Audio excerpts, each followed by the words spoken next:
"Officer, you need to get here right now!" Karen screeched into the phone, her voice laced with exaggerated panic. "There's a dangerous man in my neighborhood. He's threatening me." Darius Carter, a well-dressed black man in his early 30s, stood frozen on the sidewalk, his grocery bag still in hand. He had done nothing, except exist in the wrong place at the wrong time. Officer Jake Reynolds sped toward the scene, sirens blaring. But little did Karen know, today wouldn't go as she expected. The moment Reynolds stepped out of the patrol car, everything changed. Darius took a deep breath, keeping his hands visible as the police car rolled to a stop. He knew how these situations could go south fast. Karen, a middle-aged woman with a sharp bob and an entitled glare, immediately rushed toward Officer Jake Reynolds, pointing an accusatory finger at Darius. "Officer, thank God you're here.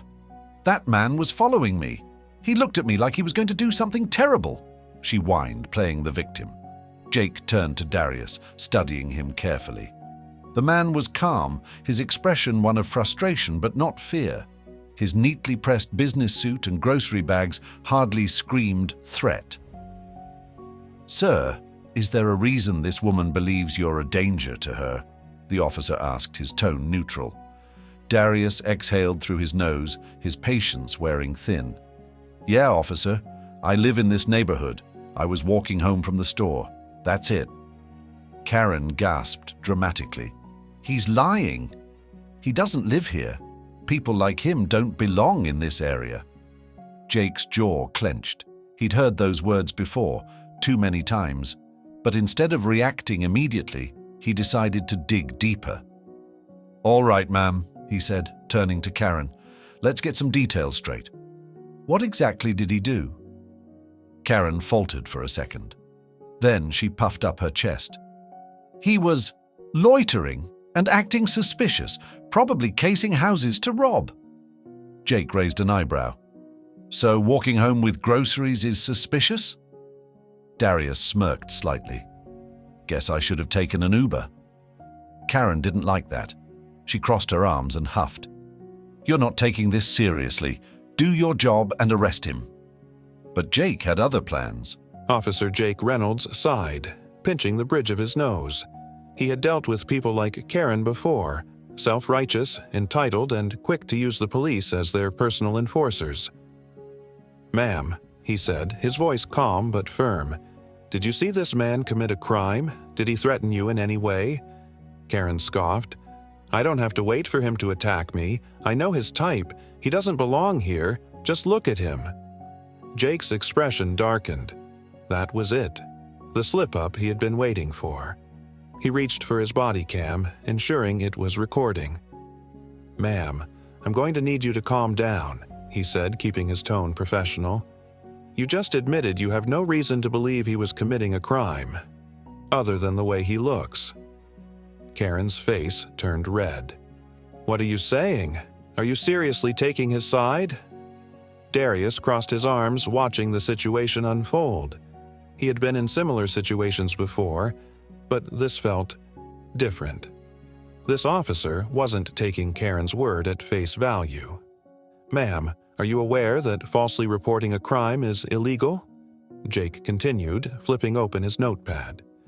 Karen's confidence wavered for a second, but she quickly regained her bluster. "I didn't report a false crime. I called because I felt unsafe. That's my right." Jake nodded. "It is your right to call, but it is also my duty to determine if a crime has actually occurred. And right now, all I see is a man walking home with groceries and a woman making baseless accusations." Karen's eyes darted around, looking for an escape. "This is ridiculous. I pay taxes. I fund your paycheck. You should be listening to me, not him." Jake's patience had officially run out. "Ma'am, turn around and place your hands behind your back." Karen blinked. "Excuse me?" "You're under arrest for filing a false police report and disorderly conduct." Her mouth fell open in shock. "You can't do this. I'm the victim here." Jake ignored her protests and reached for his radio. "Dispatch, I have one in custody. False report, racial profiling, requesting backup. Karen screamed, trying to shake him off, but Jake was trained for moments like this. Within seconds, she was in cuffs, her privileged world crumbling around her. Darius let out a breath he hadn't realized he was holding. For the first time in a long time, justice was actually being served. But this was only the beginning. Karen thrashed against the cuffs, her voice rising to a high-pitched shriek. "This is insane! You can't arrest me. I'm the one who called you." Officer Jake remained unfazed. "And you called in a false report. That's a crime, Karen." Tears welled in Karen's eyes, but Jake had seen too many crocodile tears to be moved. The situation had escalated far enough. He guided her toward the squad car while she hurled insults at him. Meanwhile, Darius stood frozen, watching the woman who had just tried to ruin his life now getting a taste of justice. For so long, people like her had gotten away with it, but this time, the system had worked in his favor. As Jake opened the back door of the patrol car, Karen's voice turned desperate. "Wait! I have a medical condition. You can't arrest me." "You're free to explain that at the station," Jake said coolly.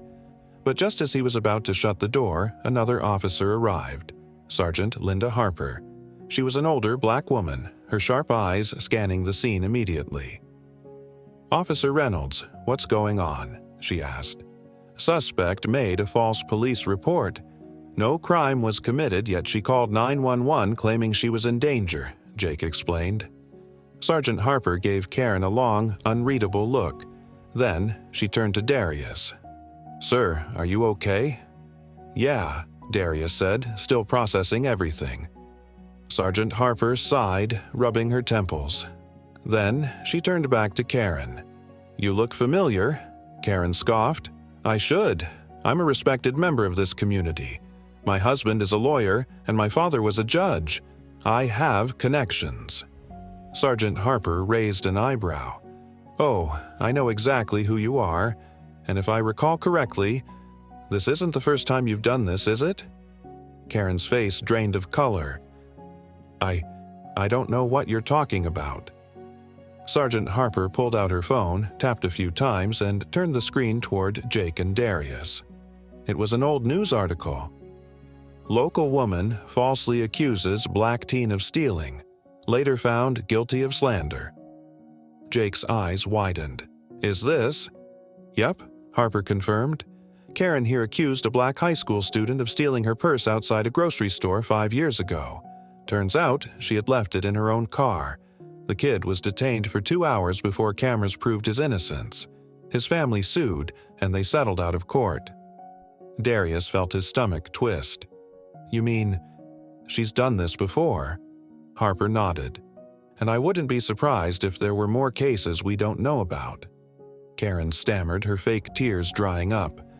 That was a misunderstanding." "No, Karen," Harper said coldly. "That was a pattern." Darius clenched his jaw. This wasn't just about him.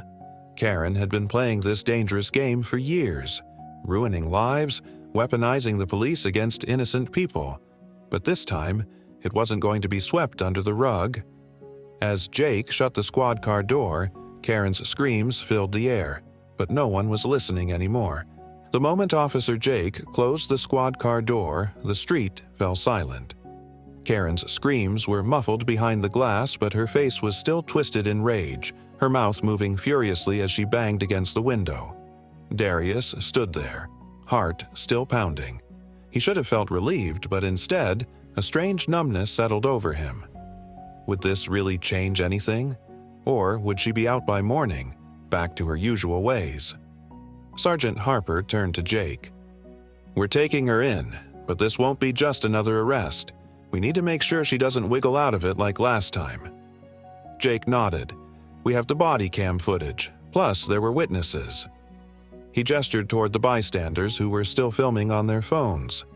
Harper exhaled. "Let's make sure this sticks." Just as Jake was about to get into his car, his radio crackled. "Dispatch to Officer Reynolds. Media trucks are en route to your location." Jake and Harper exchanged a look. That was fast. Darius turned his head. In the distance, he could already see a news van rounding the corner, a bright red Channel 5 News logo plastered on the side. By the time they arrived at the station, the media frenzy was in full swing. Reporters shoved microphones into Sergeant Harper's face, cameras flashed, and headlines were already circulating online. Local woman calls cops on innocent black man, ends up in handcuffs herself. Racist Karen exposed, her disturbing history of false accusations uncovered. Karen, now visibly shaken, tried to shield her face from the cameras. "I want my lawyer. This is a mistake." But the real storm hadn't even started yet. As soon as they entered the booking area, Karen's phone rang from inside the evidence bag. It was her husband, Daniel Whitmore, a high-powered defense attorney. Jake smirked. "Let me guess, he's on his way?" Karen shot him a glare but said nothing. 30 minutes later, Daniel stormed into the station, dressed in an expensive gray suit. His eyes landed on Karen, then immediately on the officers. "This is outrageous. My wife is an upstanding citizen. Why is she in cuffs?" Harper crossed her arms. "Your wife filed a false police report and attempted to weaponize law enforcement against an innocent man." "Weaponize?" Daniel scoffed. "That's a strong word for what was clearly a misunderstanding." Darius, who had been watching from the side, clenched his fists. A misunderstanding? This was why people like Karen never faced real consequences, but Harper was ready for this. "Mr. Whitmore, we have footage of your wife lying to dispatch, claiming she was in immediate danger. We also have records of a prior incident where she falsely accused a black teenager of theft. Would you like to add obstruction of justice to her charges?" Daniel's face twitched. He turned to Karen, his voice a low hiss. "You told me that case was sealed." Karen gulped. "It was supposed to be." Darius couldn't help but speak. "This isn't just about me. She's been doing this for years, and you know it." Daniel shot him a cold look. "I'd watch your words, son." But Darius wasn't intimidated. He had truth, and now the public on his side. By morning, the story had exploded nationwide. News anchors debated it, social media was flooded with discussions, and hashtags like #KarenExposed and #Justice for Darius were trending. Then the biggest bombshell dropped. A woman came forward with receipts. A young black woman named Tasha Lewis posted a video on TikTok, claiming Karen had falsely accused her of shoplifting 3 years ago. She even had security footage to prove it. Within hours, more victims spoke out. A black delivery driver, a Hispanic mother at a playground, even a former coworker who said Karen got him fired over a lie. Karen wasn't just a racist, she was a serial liar who had been using her privilege to ruin lives for years. Daniel, now realizing the depth of the crisis, dropped Karen as his client. In a press statement, he said, "I was unaware of the full extent of my wife's past actions. I do not condone discrimination or false accusations. Effective immediately, I am recusing myself from her legal defense." Translation: He knew she was finished. A month later, Karen stood in court, no longer the smug, entitled woman she once was. Instead of her usual pearls and designer clothes, she wore an orange jumpsuit. The judge, a stern black woman, didn't even look up from her papers as she read the sentence. "Karen Whitmore, you are hereby found guilty of filing a false police report, harassment, and attempted defamation. You are sentenced to 180 days in county jail, 5 years of probation, and 200 hours of community service." Karen gasped. But I'm a respected—" The judge cut her off. "Not anymore." Darius, sitting in the courtroom, finally exhaled. For once, justice had been served. As Karen was escorted away, her eyes landed on Darius. There was no anger now, just sheer humiliation. He met her gaze and said only one thing. "Now, you know what it feels like." And with that, he walked out, the weight of years of injustice finally lifting from his shoulders.